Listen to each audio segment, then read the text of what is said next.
오늘도 평안교회 찾아주신 예배자 여러분들을 주님의 이름으로 축복하며 환영합니다. 오늘 예배의 자리 가운데서 주님을 크게 높이고 진심으로 주님께 찬양하고 그리고 주님이 주시는 그 자유를 만끽할 수 있는 그런 아름답고 귀한 예배가 되기를 소망합니다. 우리 함께 기쁜 마음으로 주님 앞에 올려 찬양 드리겠습니다.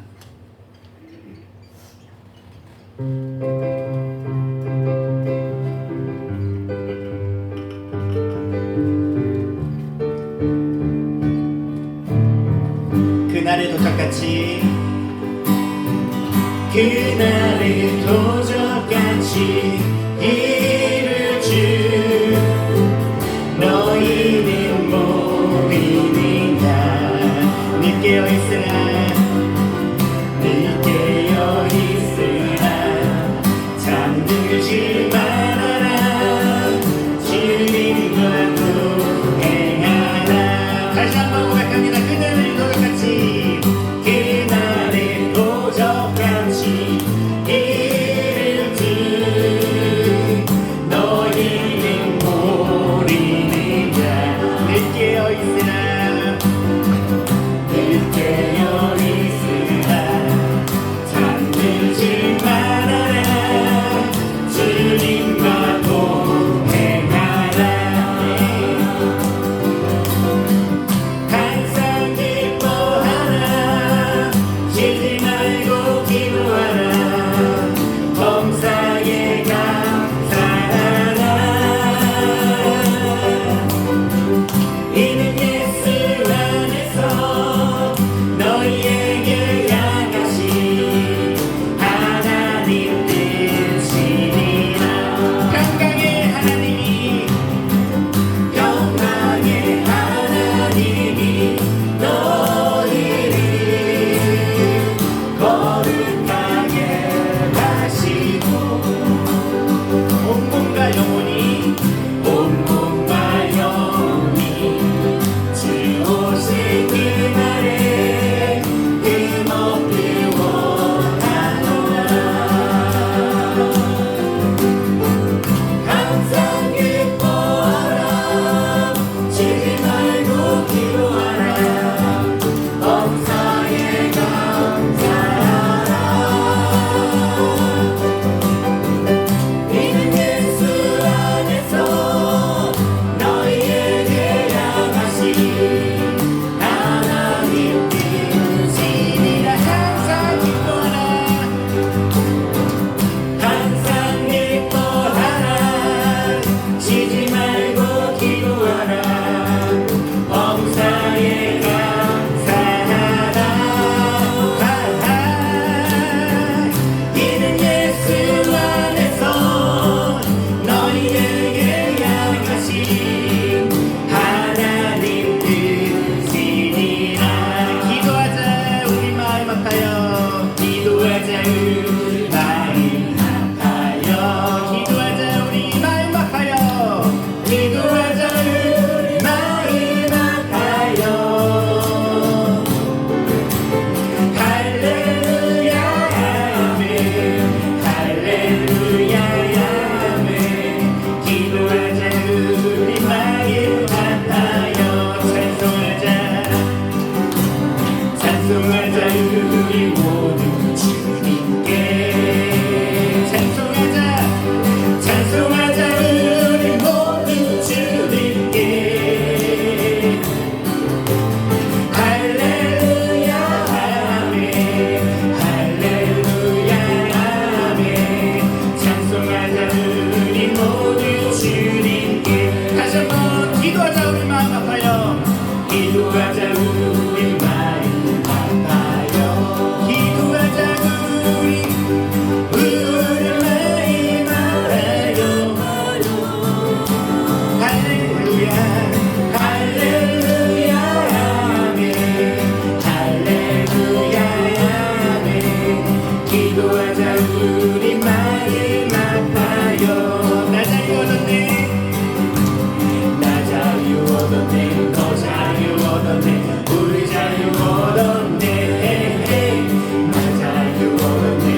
기뻐하겠네 너 기뻐하겠네 우리 기뻐하겠네 나 기뻐하겠네 너 기뻐하겠네 우리 기뻐하겠네 주 말씀하시기 죄사슬 깼겠네 우리 기뻐하겠네 할렐루야 나 기뻐하겠네 너 기뻐하겠네 우리 기뻐하겠네 언제나 주님 안에서 기뻐 찬양하는 우리 평안교회 성도님들 되시기를 소망합니다. 아멘.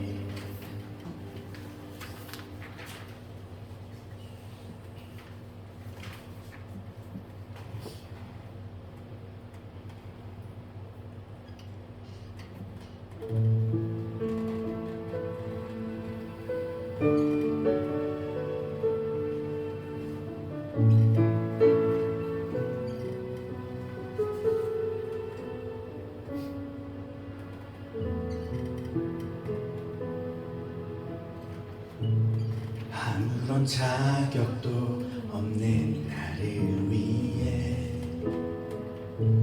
아무런 소망도 없는 나를 위해 사랑한다 사랑한다 사랑한다 말하시네 이 낮은 날 위해 이제 나는 사람 아니요 사망에서 건지신 주의 자녀이니 그 한없는 주의 사랑 안에 기쁨으로 걸어가겠네 함께 고백하며 나아갑시다 아무런 자격도 없는 나를 위해 아무런 소망도 없는 나를 위해 사랑한다 사랑한다 사랑한다 말하시네 이 낮은 날 위해 이제 나는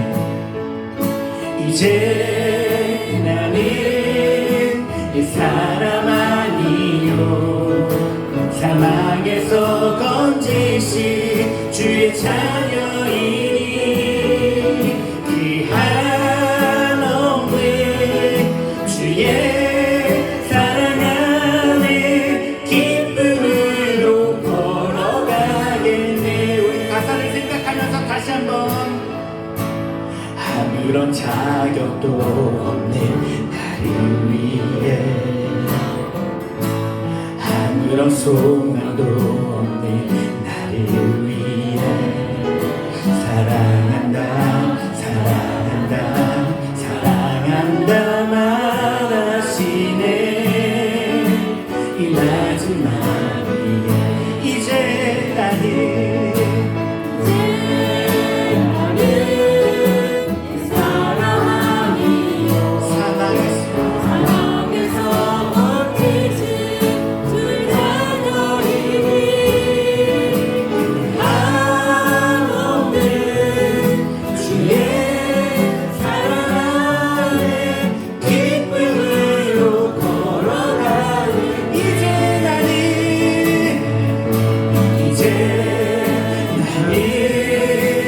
사람 아니요 사망에서 건지신 주의 자녀이니 그 한없는 주의 사랑 안에 기쁨으로 걸어가겠네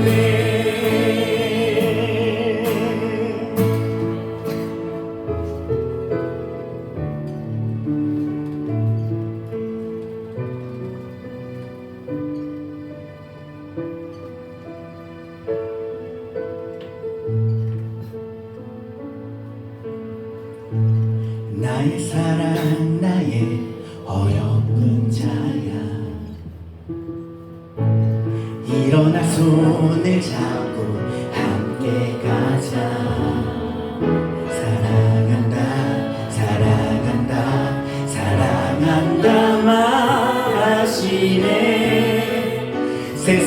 끝날까지 이제 나는 이 사람 아니요 사망에서 건지신 주의 자녀이니 그 한없는 주의 사랑 안에 기쁨으로 걸어가겠네. 마지막으로 이제 나는 이 사람 아니요 사망에서 건지신 주의 자녀이니 그 한없는 주의 사랑 안에 기쁨으로 걸어가겠네. 내가 원하는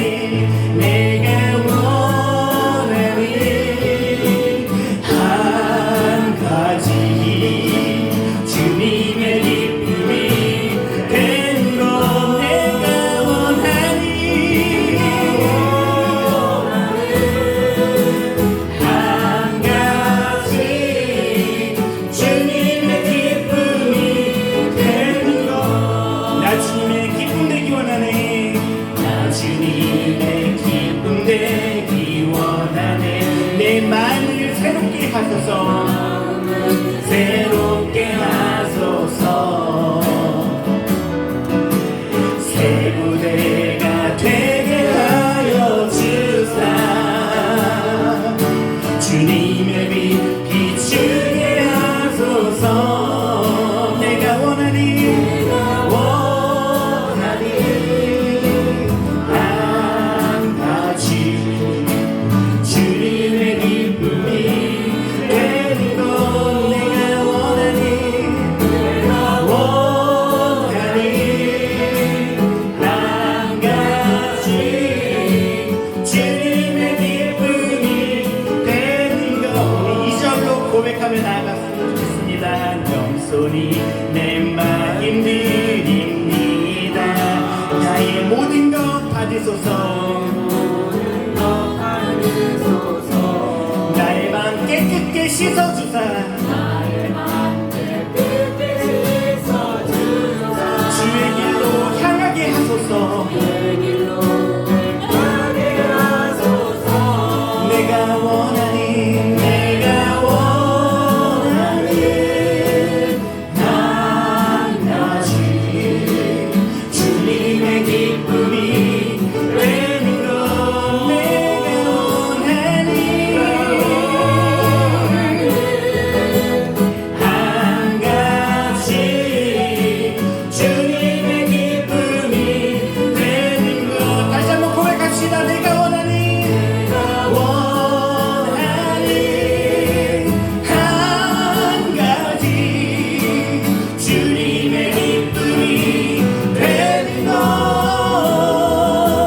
내가 원하니 한 가지 주님의 기쁨이 되는 것 내가 원하니 한 가지 주님의 기쁨이 되는 것 내가 원하니 한 가지 주님의 기쁨이 되는 것 주님의 기쁨이 되는 것.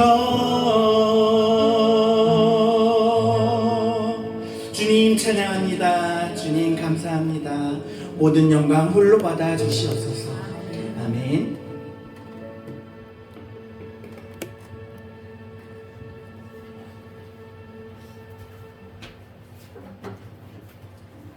이 시간 예배의수 박경아 집사님 기도 인도하십니다. 하나님을 찬양합니다. 구원해 주시오 세상의 인도자여 평강의 왕으로 오신 주님을 찬양합니다. 하나님의 영의 자녀로 세상을 살아가지만 하나님의 능력으로 살지 못하고 나의 잘남과 나의 자랑과 나의 이기심으로 나아갔던 죄인을 용서하여 주시고 회개의 영을 부어주시사 회개를 통한 거듭남으로 하나님 앞에 구별된 자가 거룩한 자가 되게 해주세요. 평안의 모든 성도들 하나님을 사랑하게 해주세요. 하나님을 더욱더 사랑하게 도와주세요. 하나님의 사랑이 성도들의 심장에 박혀서 찌르면 할렐루야 하고 찌르면 아멘으로 세상의 빛과 소금으로 살아가게 하여 주세요. 예배를 드림이 기쁨이 되게 하시고 예배 드림이 주님의 영광 되게 하옵소서.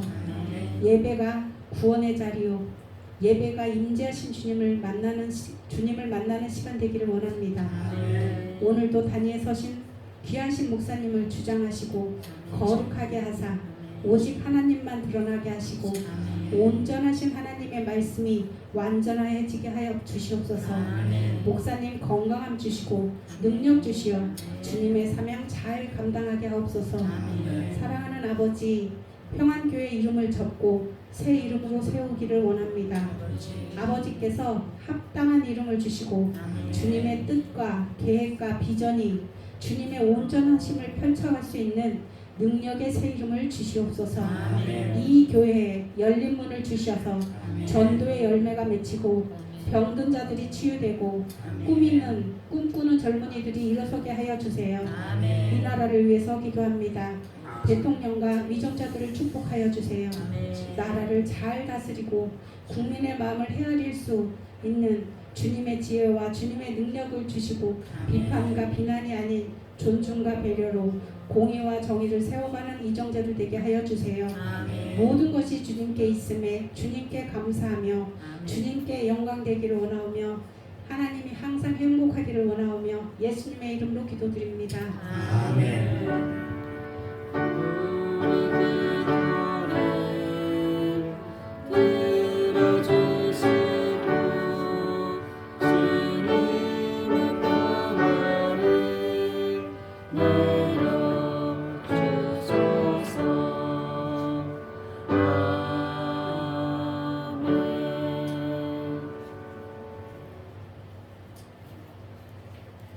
우리에게 주신 하나님의 말씀 사도행전 19장 사도행전 19장 8절에서 12절의 말씀입니다.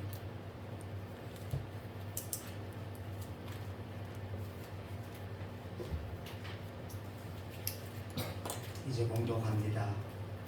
바울이 회당에 들어가 석 달 동안 담대히 하나님 나라에 관하여 강론하며 권면하되 어떤 사람들은 마음이 굳어 순종하지 않고 무리 앞에서 이도를 비방하거늘 바울이 그들을 떠나 제자들을 따로 세우고 두란노 서원에서 날마다 강론하니라. 2해 동안 이같이 하니 아시아에 사는 자는 유대인이나 헬라인이나 다 주의 말씀을 듣더라. 하나님이 바울의 손으로 놀라운 능력을 행하게 하시니 심지어 사람들이 바울의 몸에서 손수건이나 앞치마를 가져다가 병든 사람에게 얹으면 그 병이 떠나고 악귀도 나가더라. 아멘. 할렐루야. 전도합시다. 예배자의 천명을 주시옵소서. 요즘에 차량에는 아마 내비게이션들이 없는 차가 없을 것입니다. 이 점은 이루다 말할 수 없이 이점이 크기 때문에 아마 차량의 내비게이션들이 다 있을 수밖에 없을 거예요. 처음 가는 길도 척척 알아서 잘 안내해 주게 되어지고 지름길로도 가게 하고 또 막히면 또 샛길로도 빠져서 잘 갈 수 있도록 이와 같이 해주니까 얼마나 좋은 곳입니까? 길곳. 예쁜 아가씨가 또 안내를 잘 해주잖아요. 그래서 길곳이라고 말이죠. 이처럼 처음 가는 길도 어려움이 없이 안내해주는 대로 우리의 인생도 안내자가 있어서 갈 수 있다고 한다면 얼마나 좋을까. 정말 우리의 인생은 누구도 알 수 없다는 것이죠. 내 앞길이 어떻게 갈는지 알 수 없는 것이 우리의 인생이라는 것입니다. 그런데 이 길에 안내자가 있다고 한다면 이보다 더 귀한 것은 없을 것 같습니다.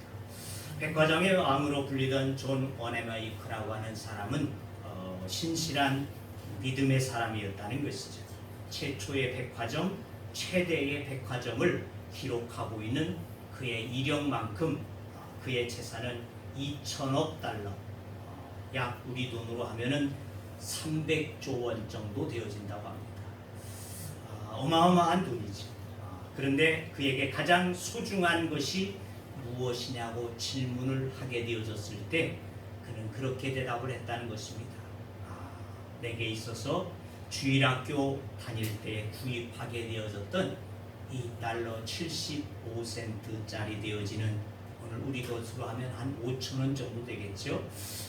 그때 그렇게 주고 사게 되어진 성경, 이것이 바로 가장 귀한 나의 재산입니다.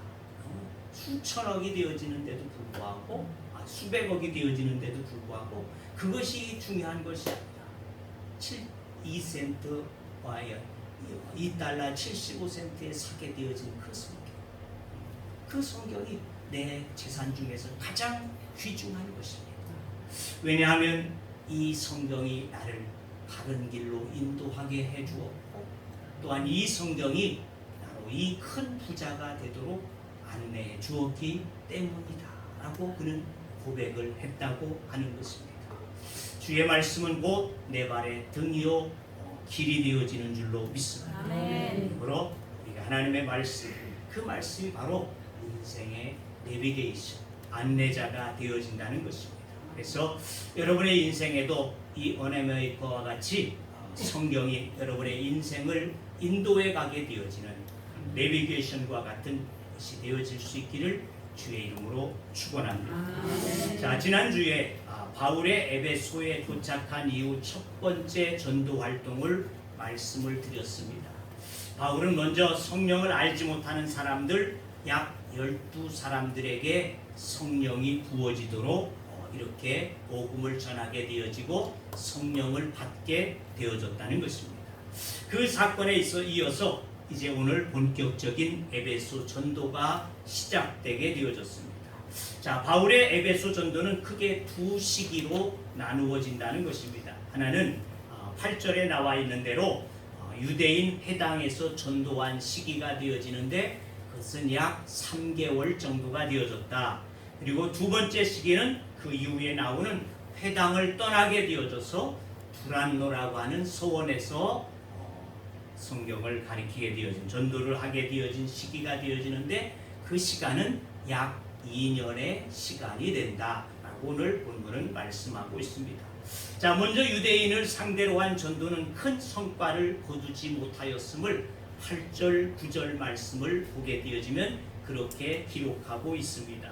8절, 9절에 보니까 바울이 회당에 들어가 석 달 동안 담대히 하나님의 나라에 관하여 강론하여 권면하되 어떤 사람들은 마음이 굳어 순종하지 않고 무리 앞에서 이 도를 비방하거늘 바울이 그들을 떠났다, 이렇게 기록하고 있는 말씀을 볼 수 있다는 것입니다. 그러니까 이 회당에서 3개월은 그렇게 은혜스럽지 못하였다, 그런 말이 되어지겠습니다. 유대인 전도의 성과가 미미했던 이유는 무엇이었을까? 아마도 이 유대인들은 논쟁을 좋아하는 자들이었던 것 같습니다.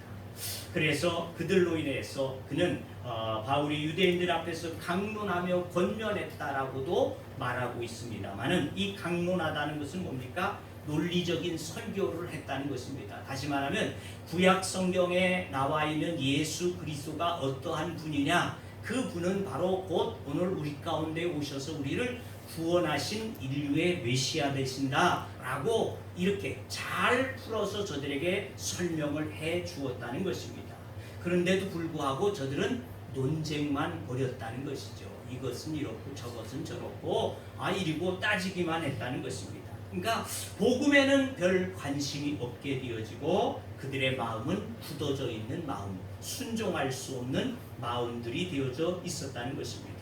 뿐만 아니라 바울이 전하는 복음에 대해서 그들은 비평, 악평을 했다는 것입니다.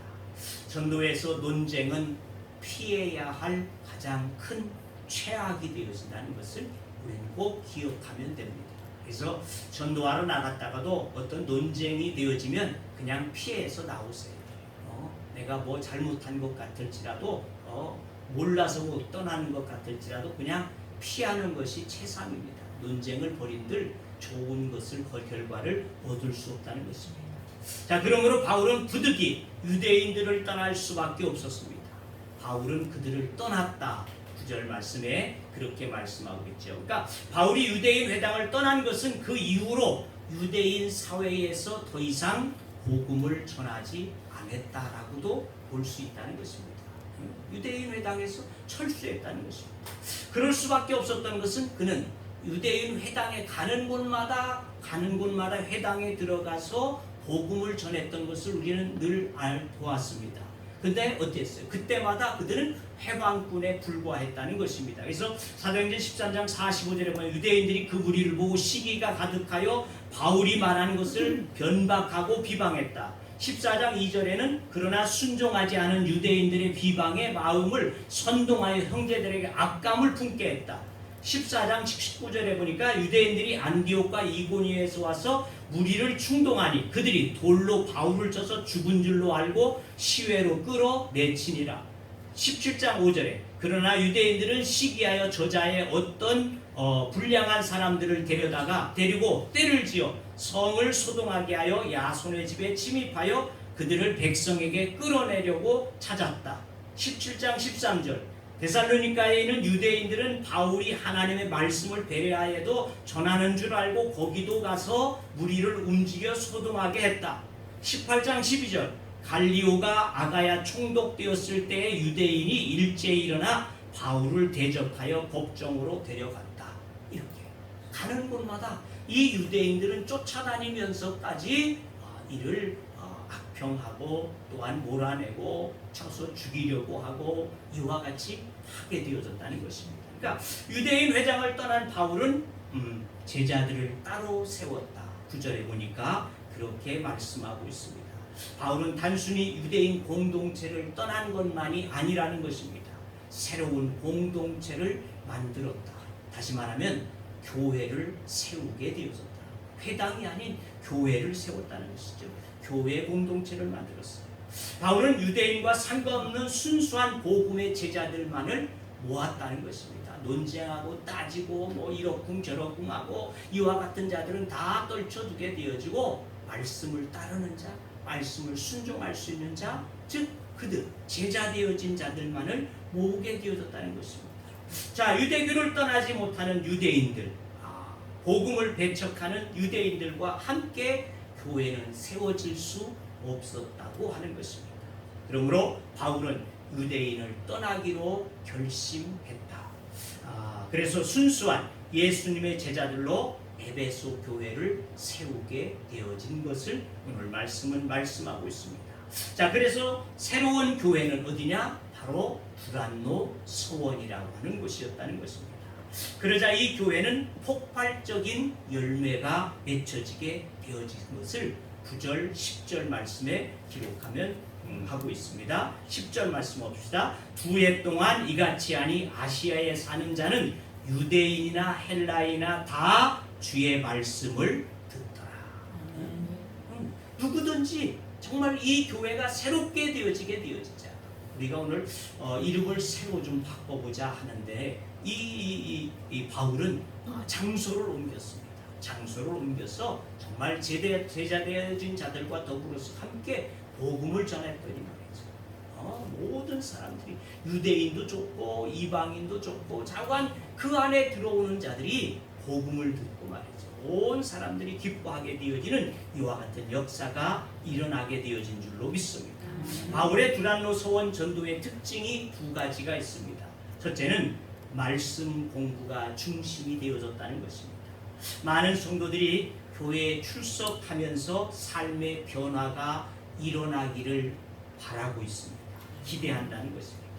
오늘 내가 예배에 참석했으니까 하나님께서 나에게 좋은 일도 주실 것이다. 오늘 내가 헌금도 많이 했으니까 내 삶에 풍성한 삶으로 바꿔질 수 있을 것이다. 이렇게 이런 그 기대감. 그러나 기독교는 막연한 것을 기대하는 행운의 종교가 아니라는 것입니다. 내가 믿는 하나님이 분명하고 내가 믿는 예수 그리스도가 분명하고 내가 믿는 성령이 분명하기 때문에 또 하나님의 뜻이 분명하고 하나님의 역사가 분명하기 때문에 막연한 것을 기대해서는 안 된다는 것입니다. 막연하게 믿는 믿음이 되어져서는 안 된다고 말이죠. 우리는 확실한 하나님을 믿고 확신에 찬 믿음으로 하나님을 기대할 수 있는 것, 이것이 바로 믿음이요 신앙이 되어지는 줄로 믿습니다. 어떻게 확실한 것을 믿고 붙잡을 수 있을까? 또 어떻게 확실한 주님의 뜻을 알 수 있을까? 그것은 바로 오직 하나님의 말씀밖에 없는 줄로 믿습니다. 말씀 속에서 주님의 뜻을 찾고 말씀을 들으면서 하나님이 주시는 레마의 말씀들을 우리는 마음 가운데 새길 수 있어야지 한다는 것입니다. 또 주님이 내게 명령하시는 명령을 들을 수 있어야지 된다는 것이죠. 그러니까 말씀을 들으면서 그 말씀 속에서 내가 깨달음 얻게 되어지고 그 말씀을 통해서 내가 살려고 하는 이와 같은 순종적인 삶이 우리에게 일어나야지 될 줄로 믿습니다. 여러분, 우리 교회가 1년에 성경 1독 읽기를 권장하고 있지 않습니까? 그래서 매일과 같이 하루의 분량을 우리 박 기숙 권사님이 매일 아침 성경 분량을 여러분들에게 카톡으로 보내주고 있어요. 그것만 따라오면 뭡니까? 1년에 1독은 한다.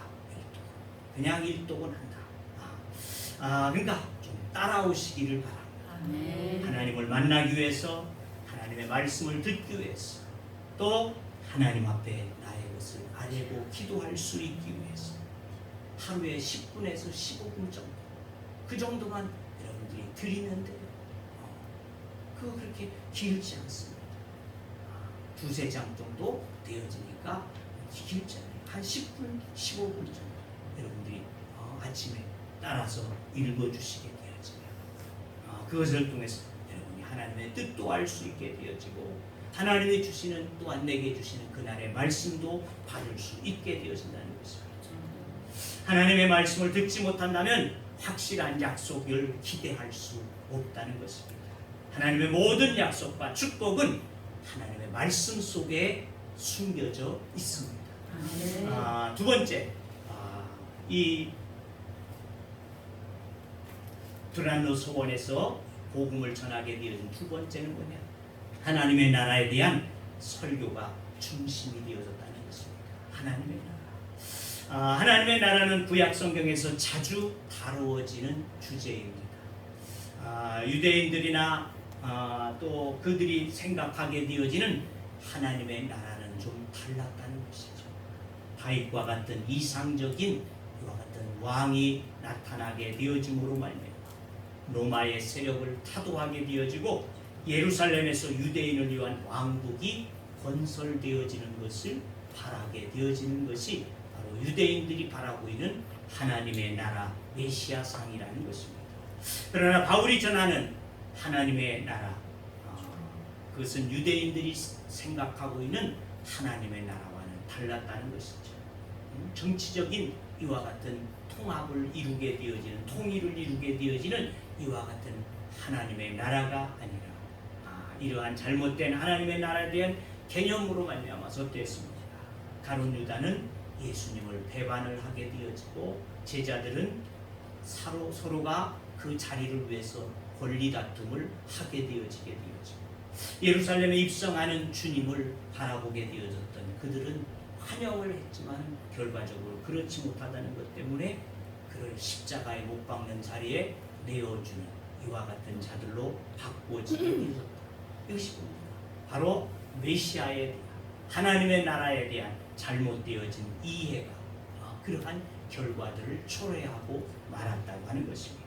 자, 그러나 예수님과 바울이 전한 하나님의 나라는 정치적인 나라가 아니라 영적인 하나님의 나라가 된다는 것이죠. 현세적인 나라가 아니라 미래적인 나라이라는 것입니다. 우리가 앞으로 나가올 하나님의 나라, 새 하늘과 새 땅을 바라보며 나아가는 소망으로 살고, 이것이 바로 하나님의 나라이라는 것입니다. 그러나 현세적인 성격도 없는 것은 아니라는 것입니다. 이 땅에서도 하나님이 계시고 다스리시는 곳이 되어집니다. 이것이 바로 하나님의 나라가 되어진다는 것입니다. 꼭 죽어서만 하나님의 나라에 가는 것이 아니라 이 땅에 살고 있는 우리들에게 하나님의 나라가 이미 도래져 있음을 주님께서도 우리에게 누가복음 17장 21절에 말씀합니다. 하나님의 나라는 너희 안에 있느니라. 아멘. 또 바울도 로마서 14장 17절에 보니까 하나님의 나라는 먹고 마시는 것이 아니요 오직 성령 안에 있는 의와 평강과 희락이라, 이렇게 말씀하고 있다는 것입니다. 그러니까 하나님의 성령을 모시고 사는 우리의 마음이 곧 하나님의 나라가 임함이 되어졌다는 것입니다. 우리는 미래에 대한 소망을 가질 뿐 아니라 이 땅에서 하나님의 나라를 깨닫고 영원한 하나님의 나라를 소망하며 살아가는 것, 이것이 바로 믿음이 되는 줄로 믿습니다. 자, 바울의 두란노 전도는 대단한 성과를 거두게 되어집니다. 첫째로 아시아 지역의 모든 사람들이 복음을 듣게 되어졌습니다. 10절에 보니까 아시아에 사는 자는 유대인이나 헬라인이나 다 주의 말씀을 듣더라. 이 에베소는 아시아주의 수도였다는 것입니다. 아시아주. 아시아라는 말은 본래 지금의 터키 서부 일부 지역을 일컫고 있다고 합니다. 자, 에베소는 그 지역의 수도였으며 소아시아 전 지역에서 가장 큰 인구를 가지고 있는 약 25만 정도 모여지게 되어지는 아주 큰 도시였다는 것입니다. 자, 로마 제국 당시에 있어서 노마를 제외하고 이집트에 있었던 알렉산드리아하고 시리아에 있었던 안디옥, 그리고 이 에베소는 동방의 3대 도시로 알려지고 있다는 것이죠. 자, 에베소는 소아시아의 정치, 경제, 문화, 교통의 중심지이기도 했다는 것입니다. 서쪽으로는 에게를 통해서 노마에 이르는 교통의 교역의 통로가 되게 되어지고, 또 동쪽과 남쪽으로는 아시아 지역으로 통하는 관문이 되어졌다는 것입니다. 자, 바울은 바로 이 에베소에 머물면서 사방으로 왕래하게 되어지는 사람들에게 복음을 전하였다는 것입니다.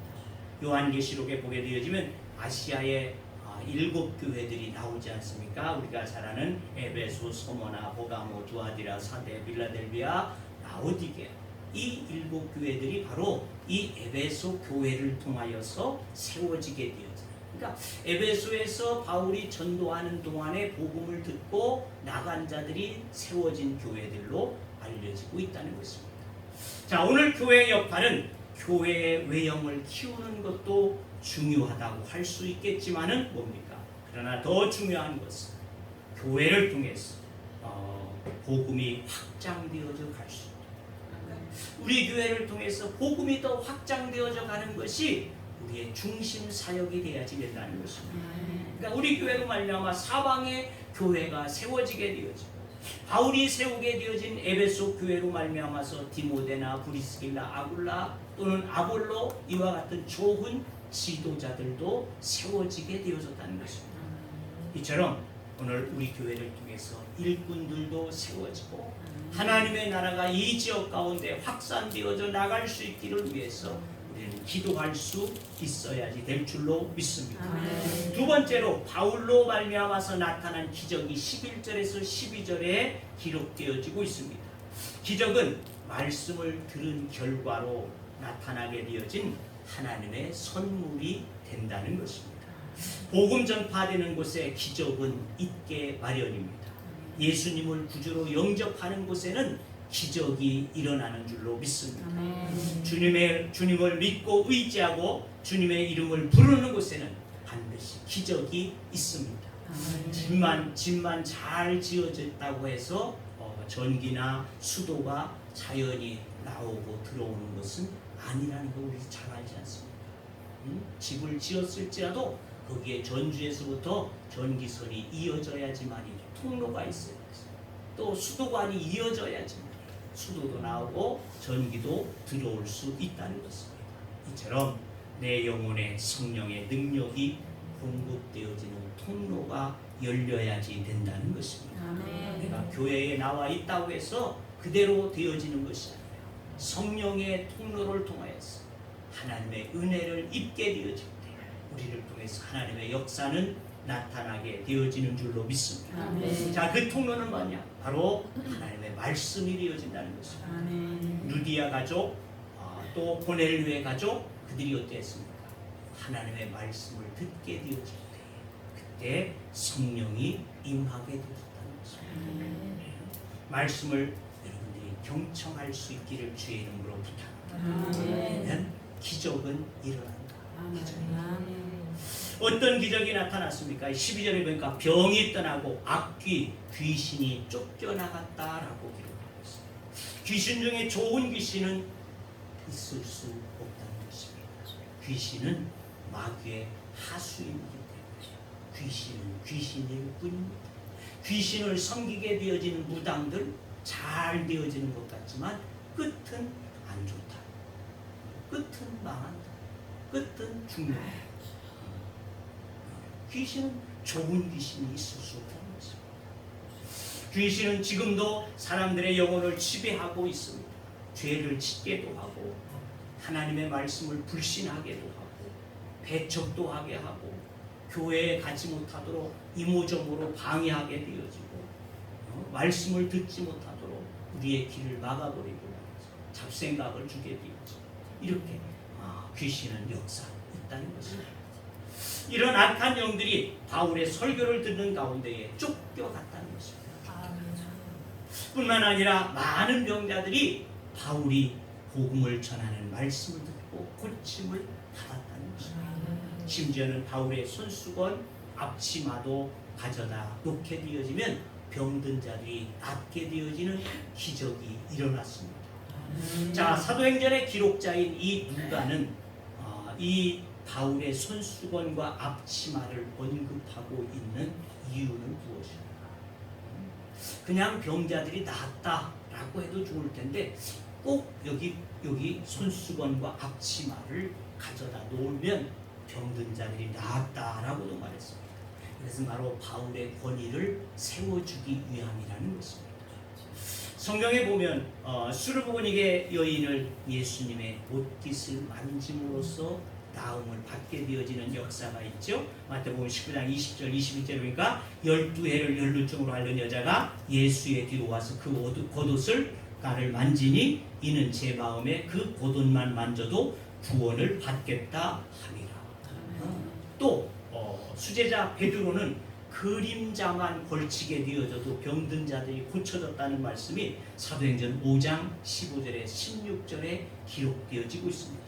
심지어 병든 사람을 메고 거리에 나가 침례와 요후에 누이고 베드로가 지날 때 혹 그림자라도 뉘게 덮일까 바라고 예루살렘 근읍 허다한 사람들도 모여 병든 사람과 더러운 귀신에게 괴로움 받는 사람을 데리고 와서 다 나음을 얻으니라. 그러니까 이 바울 사도는 수건 앞치마로 병을 고쳤다. 그러니까 예수님은 옷가만 만져도 나음을 받았고 베드로는 그림자만 비춰줘도 나음을 받았다. 그런데 이 바울은 그의 그저 쓰던 수건, 더러운 수건, 앞치마 같은 이와 같은 것을 가져다 놓을지라도 병이 낫게 되어졌다. 그러니까 예수님이나 바울이나 동일하게 하나님의 역사가 나타났다고 하는 이 권위를 세워주게 되어지는 말씀으로 보아야지 된다는 것입니다. 자, 그러나 실제로 병을 고친 것이 뭘까요? 바울이었을까? 아니면 앞치마나 또는 손수건이었을까? 아니라는 것이죠. 병을 고친 것은 오직 예수 그리스도밖에 없는 줄로 믿습니다. 아멘. 오직 주님이 저와 함께 하심으로 고침이 되어졌다는 것이죠. 아멘. 수건을 만졌기 때문에 병이 나은 것이 아니라는 것입니다. 논쟁이 아닌 복음 앞에 서 예수님을 구주로 믿었기 때문이라는 것이죠. 논쟁이 아니라 오직 복음 앞에 서 하나님께서 우리 안에 역사하심이 되어지는 줄로 믿습니다. 오늘 여러분들도 기적을 체험하는 시간 되기를 주의 이름으로 축원합니다. 제게는 앞치마도 없습니다. 그림자도 없어요. 그러나 오늘 여기에 또 여러분 안에 누가 예수님께서 함께 하심이 되는 줄로 믿습니다. 이 주님을 구주로 믿으시기를 바랍니다. 뭐 이런 말이 다 있을까? 이런 황당한 말이 있을까? 이렇게 논하려고 하지 마십시오. 말씀에 아멘하게 되시고 하나님 역사하심이 되는 줄로 믿습니다. 이 시간 여러분에게도 기적이 나타날 줄로 믿습니다. 이 시간 여러분 아픈 곳에 여러분 손을 대시기를 바랍니다. 여러분이 아픈 곳에 손을 드세요.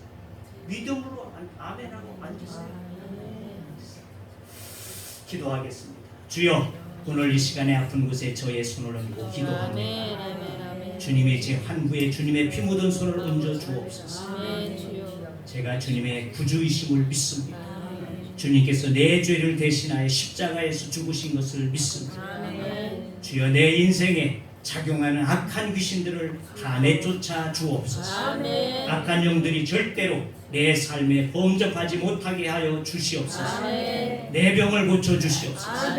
여러분이 한구에 손 얹은 대로 하나님 앞에 그 부분을 위해서 기도하시기를 바랍니다.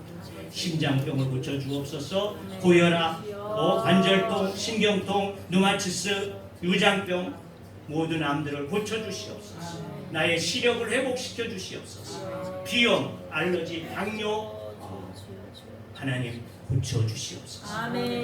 예수님의 이름으로 명하노니 이 모든 병들을 주의 이름으로 떠나가고 고침을 받을 지어다. 주님의 말씀을 듣고 믿고 화답하는 자의 기적이 일어날 줄로 믿습니다. 그래서 저는 여러분들에게 선포해 주었을 뿐입니다. 하시는 일은 하나님이 되시는 줄로 믿습니다. 믿음을 가질 때 하나님이 우리의 가지고 있는 모든 질병들을 완전히 제거하시는 은혜가 이를 줄로 믿습니다.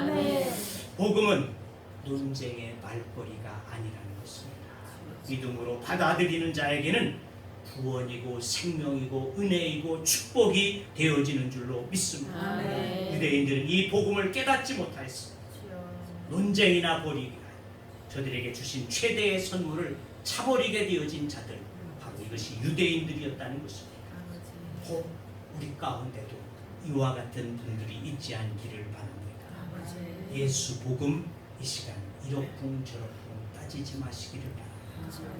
여러분의 마음에 믿음으로 받아들여서 주님이 주시는 기적 같은 선물들을 받으시기를 주의 이름으로 축원합니다. 기도합니다.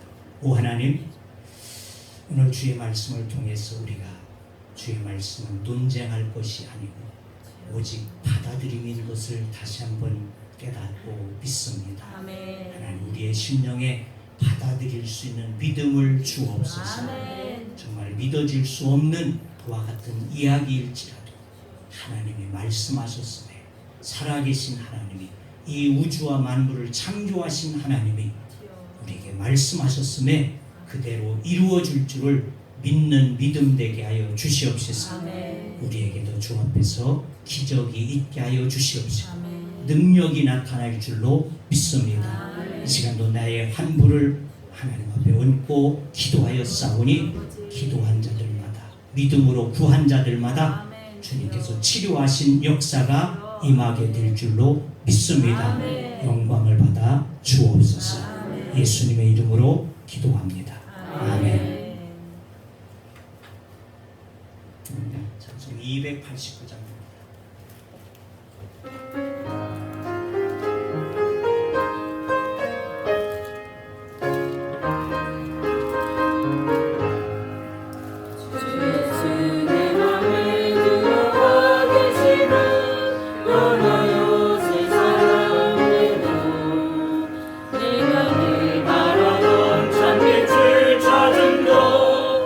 예수 내 맘에 오신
없으시면 다 같이 일어서셔서 가슴에 찬양하시고